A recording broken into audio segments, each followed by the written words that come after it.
Joel Freijah. So get this, the youngest Bulldog to have 20-plus disposals and kick 4 goals. On fire. How dare he take the attention of Bont?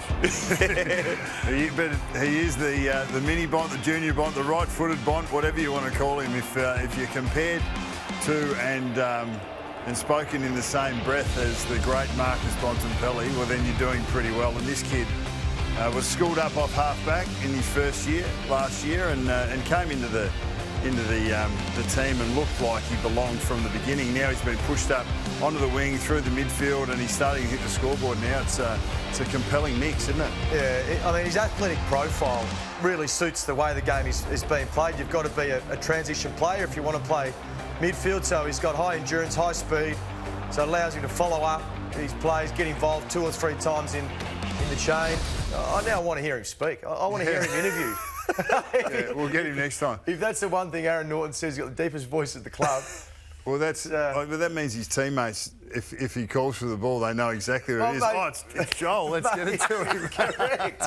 Exactly. But I mean, he had a huge game. But his third quarter alone, 6 disposals, 3 goals. It was him and Heeney head to head. That was a terrific quarter of footy. Well, I mean, that's an impressive quarter. We're upstairs going, this is a heavyweight title fight, blow for blow.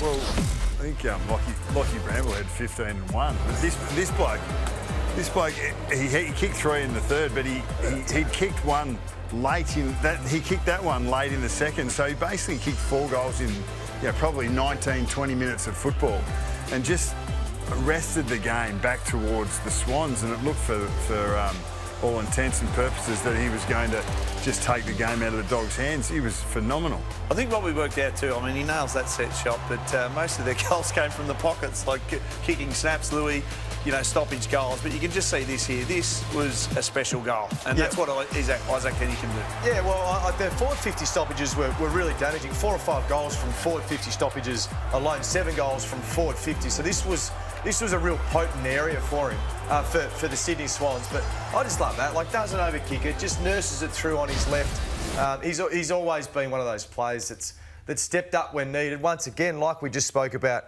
with Joel Freijah, his third quarter was awesome. He was everywhere. He did 9 disposals, 4 goals. He was unbelievable in that third term. Yeah, he was. It was impressive to watch those two go at it. Let's head back into the rooms. Alistair Lynch has got the man, played 250 tonight and did it in fine style. Marcus Bontempelli. Marcus, a relief in the end, I would have thought. Definitely is. That was one of the sort of tougher games you just had to keep coming back to the stuff that you were doing well, but understand how many mistakes were sort of happening. So it was sort of that sort of game in the end, who was going to be able to capitalise on their opportunities and just keep calm. But I'm not sure if it would have been a pretty game to watch, but obviously there was a lot of intent and physicality in it. You dominated clearances early, especially centre clearances, but they were able to turn that around, and that would have been something discussed at half-time, I'm sure. It definitely was. Warner probably in the second half sort of really started to get involved through the middle part of the ground, and obviously the centre wicket always makes it a bit tough. You can bounce out of there pretty quick, being a pretty short ground. So we had to try and arrest a little bit of that, and that'll be something we look at. We've been normally pretty strong in that area, but the Swans definitely challenged us, and we just had to find a way then to get it back to hopefully even. Speaking of challenges, it looked like for both teams, uncertainty for getting purchase on the ground in this 50 down this end of the ground. Yeah, it was sort of a bit strange at times when you're up the field trying to work out where the next one's going to go to, and obviously there was a lot of heat in the game at different times, a lot of pressure it felt like, so that did seem to overwhelm different guys at times, and so sometimes we rushed into numbers that weren't necessarily in our favour or just took the wrong option. So it felt like a very up and back game at times, which we don't typically like to play. We like to get the ball in deep and try and build territory from there. But in the end, like I said, it just had to be a scrappy sort of win, and I'm glad that we're able to just hang in the contest, hang in there and find a way. And now you're a wily old veteran, having played 250 games. I don't know whether you played 250 games tonight. But, I feel like it, that's for sure. Yeah. Tell us about a couple of your young guys really continually involved in front of our eyes. Joel Freijah to start with. His presence, especially in that third term, turned the game. Yeah, well, that was a move from Bevo. He felt like the middle part of the ground is somewhere we maybe didn't look too stable. So Joel's a great runner. We decided to sort of position him in there to try and get up and back. And he's also such a great finisher. So you do want him with the ball in time and space. And fortunately, that's what happened. So it sort of countered what Isaac Heeney was doing at the other end, and he's obviously a phenomenal player and really probably turned the game in their favour in that third quarter or second and third quarter. And so to have Joel do what he did, you're starting to see glimpses throughout the course of the year, but today was probably the game where you go, geez, he's a really influential player and a really, going to be a really strong contender for us in the future. Yeah, and another one that's maturing before our eyes, Riley Sanders, another mid-20s disposals. He looks like he has a real presence and knows where the ball goes. He does. He's been playing on the wing. He started initially the year as a mid sort of forward type, and that's always what we probably preached here at the Bulldogs, is you've got to be able to adapt and move around at times, and we all try and do that, especially with our midfield sort of batting quite deep at the minute. You got Tom, Matty Kennedy now, Eddie Richards, Riley West can play in there. So that's going to be the tale for us, is just being able to spend different amounts of time in different areas, and it's great to see him continuing on his path of growth. All you higher profile players, the scrutiny is enormous.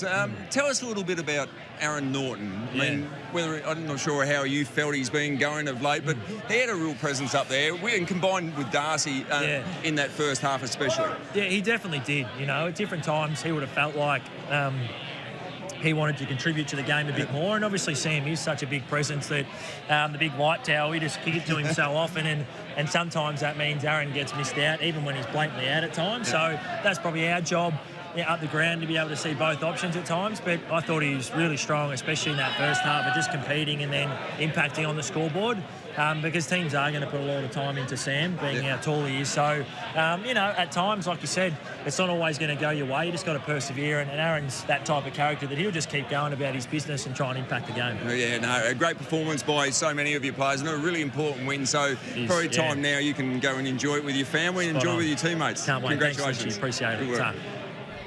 Congratulations to Marcus Bontempelli, 250 games, and he probably nailed it. A scrappy win. It wasn't free-flowing, and they got there in the end by 9 points. Lockie Bramble, though, Bucks, you just touched on it. His third quarter, 15 disposals and 1 goal. It was pretty phenomenal what he did. Yeah, it was huge. He stood up under contest a fair bit. It was this particular bit of on that particular flank where he was able to get out and find time and space, but that finish was excellent. He was favoured in front of, you think, beginning of last year, favoured in front of Caleb Daniel. So Daniel's lost his position, and Bramble was favoured at that half-back role, and he didn't. This was the bit of play here. He didn't reward the faith that Bevo gave him earlier. I thought he was probably lucky not to be dropped a few times, but his form now has shown exactly what Luke Beveridge and the coaching staff saw, and he just had some key moments, really good composure, and won some key contests. Oh, he's excellent. Louis, it was pretty interesting. You see Bailey Dale was just taken out of the game, and then he stands up and grabs it with both hands. Yeah, I think they would have thought that maybe it was Johannesson that would have stood up when Bailey Dale was taken out of the game in the second half. But now you can sort of add a little bit more speed. I think he's probably in the past rushed himself a lot because he's a quick player, and then hand to foot he's quick, so then he makes a few mistakes. I thought clearly the third quarter was probably his best quarter that he's ever played in his career. But he had a couple of really important moments, and we saw one there when it ended up being the Freijah goal. So games like this against a really good opposition in a tough, tight tussle can do confidence for those types of players. I know Bont mentioned it, but do you feel it was a scrappy game? I mean, no, I thought it was a brilliant, high-skilled, high-finishing game. I understand the surface looking, hard to keep your feet and that, but I thought the skill level was amazing to be able to score that heavily on both sides. I thought it got scrappy late through fatigue. And Sydney will be ruining their chances coming out of half-back, I think, in that fourth term. Blakey turns over 2 and Grundy turns over 1. So other than that, I think you're right. I think it was a great exhibit of AFL football.